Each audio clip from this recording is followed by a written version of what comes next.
दोस्तों नमस्कार। आज हम एक कथा लाए जिसका शीर्षक है साधु और राजकुमारी का विवाह, त्याग, तपस्या और प्रेम की अमर कथा। तो दोस्तों कथा की तरफ चलते हैं। प्राचीन काल में हिमालय की तराई में स्थित एक विशाल राज्य था, मालव। यह राज्य अपने घने वनों, शीतल हवाओं और धार्मिक संस्कृति के लिए प्रसिद्ध था। यहाँ का राजा चंद्रकेतु न्यायप्रिय, बुद्धिमान और प्रजावत्सल था। उसकी एक ही संतान थी, सुंदर, तेजस्वी और सुशील राजकुमारी कमलाक्षी। कमलाक्षी का रूप ऐसा था कि चंद्रमा भी उसके मुख की चमक से ईर्ष्या करता।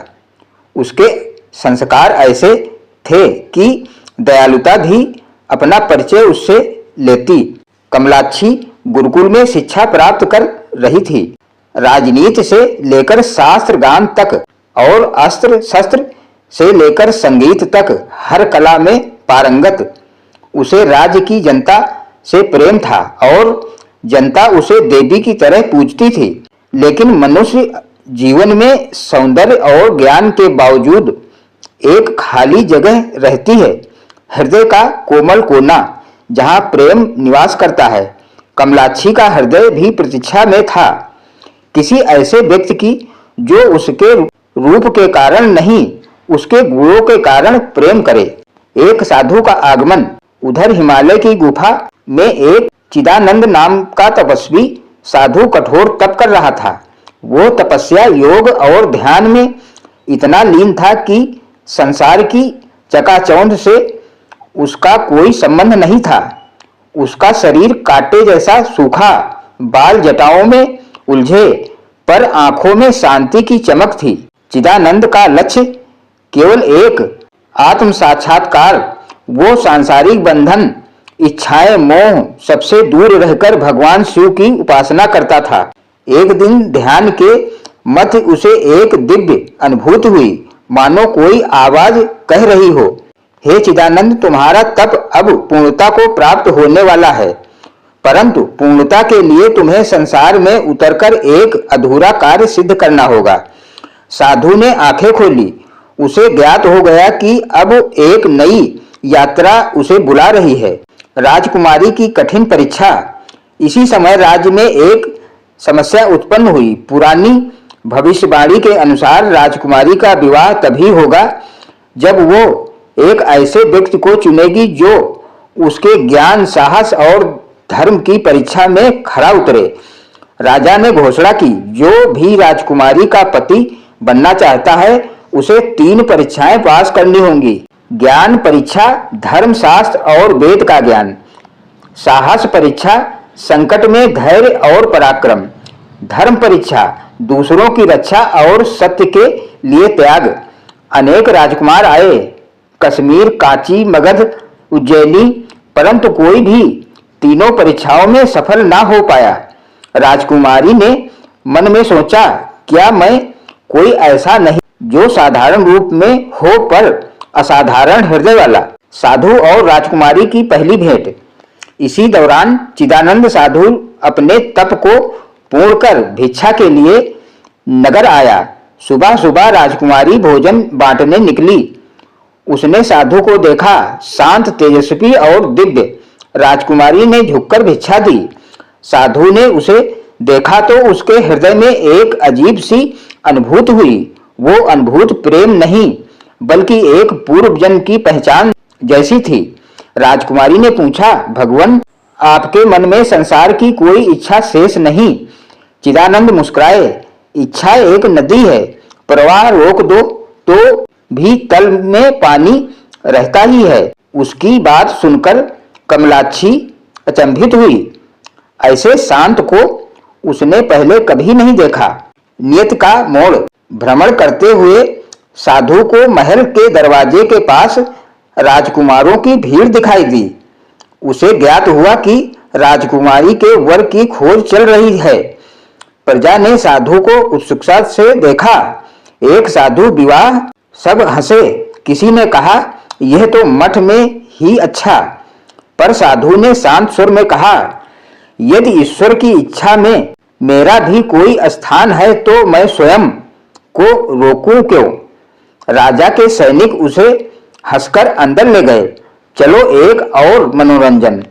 परीक्षा की शुरुआत। पहली परीक्षा ज्ञान। राज दरबार में प्रश्नों की बौछार चली। वेद उपनिषद, नैतिकता, राजनीति, न्याय। सभी राजकुमार एक एक कर चुप हो गए। पहले साधु ने उत्तर दिए, फिर उसने ऐसे प्रश्न भी समझाए जो पूछे नहीं गए थे। अंत में गुरजन बोले, ऐसा ज्ञानधारी हमने अपने जीवन में नहीं देखा। राजकुमारी ने मन ही मन उसकी प्रशंसा की। दूसरी परीक्षा साहस। एक भयंकर सिंह वर्षों से क्रूर जंगल में फंस गया था। उसे मुक्त करना था। धनुष, बाण या तलवार के बिना कई राजकुमार भाग गए। साधु सिंह के पास गया। उसने उसकी आंखों में देखा।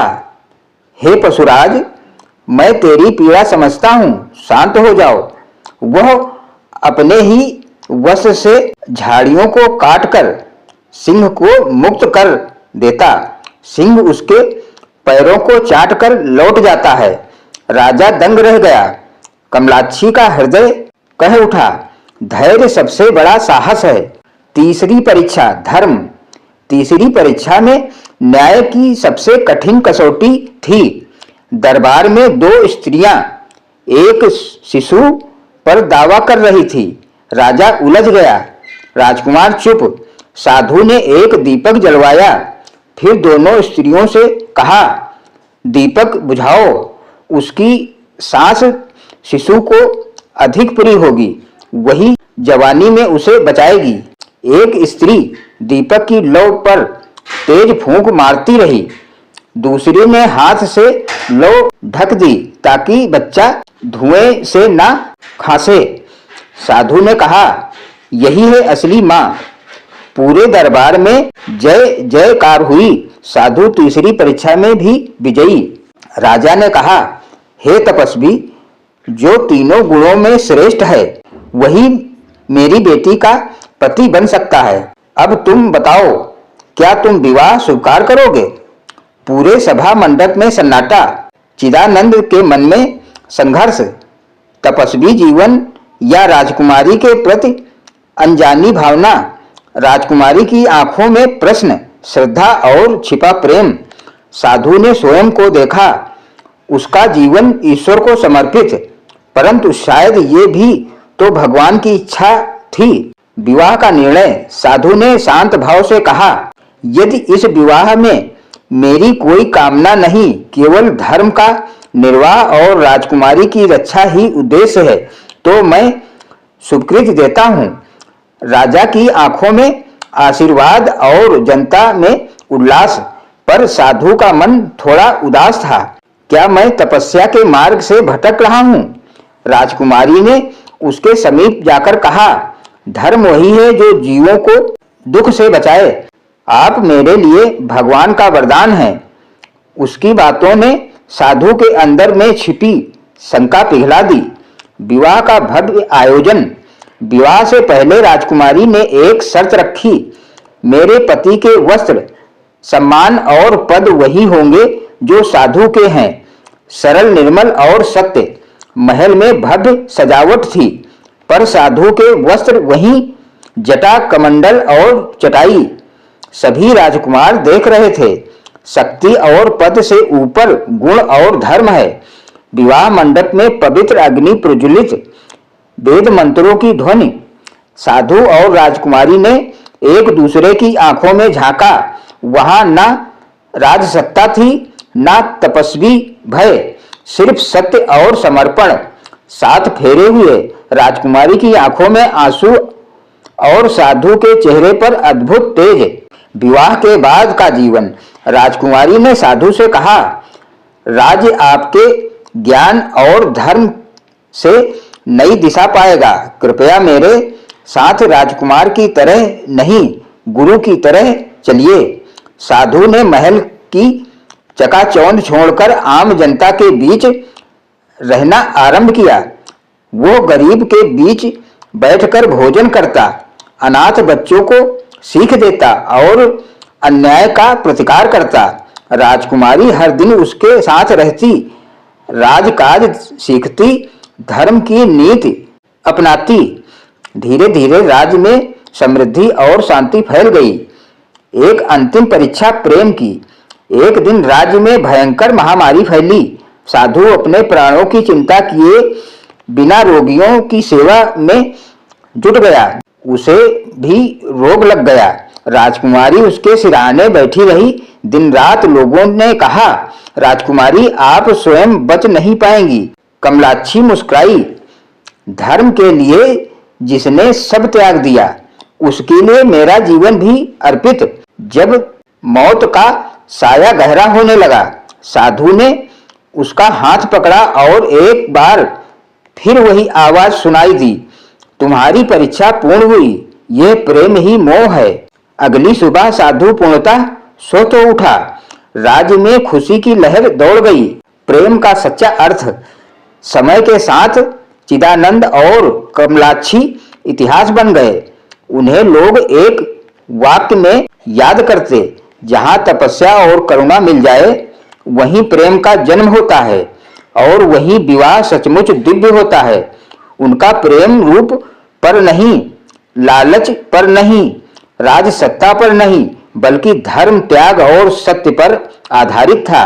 राज्य में कहा जाने लगा, राजकुमारी को पति नहीं एक गुरु मिला, साधु को पत्नी नहीं एक धर्म संगिनी मिली।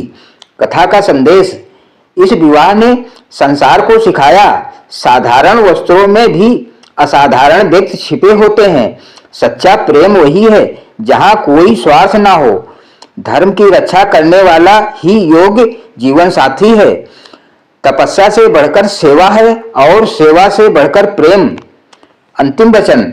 चिदानंद साधु और कमलाक्षी राजकुमारी का यह विवाह आज भी इतिहास की धरा पर एक प्रकाश स्तंभ है, जो बताता है कि विवाह केवल दो देहों का नहीं, दो आत्माओं का मिलन है। जहां प्रेम त्याग बनकर जिया जाए वही जीवन सफल होता है, वही विवाह अमर है। तो दोस्तों, ये कथा आपको कैसी लगी? सुनने के लिए आपको बहुत बहुत धन्यवाद।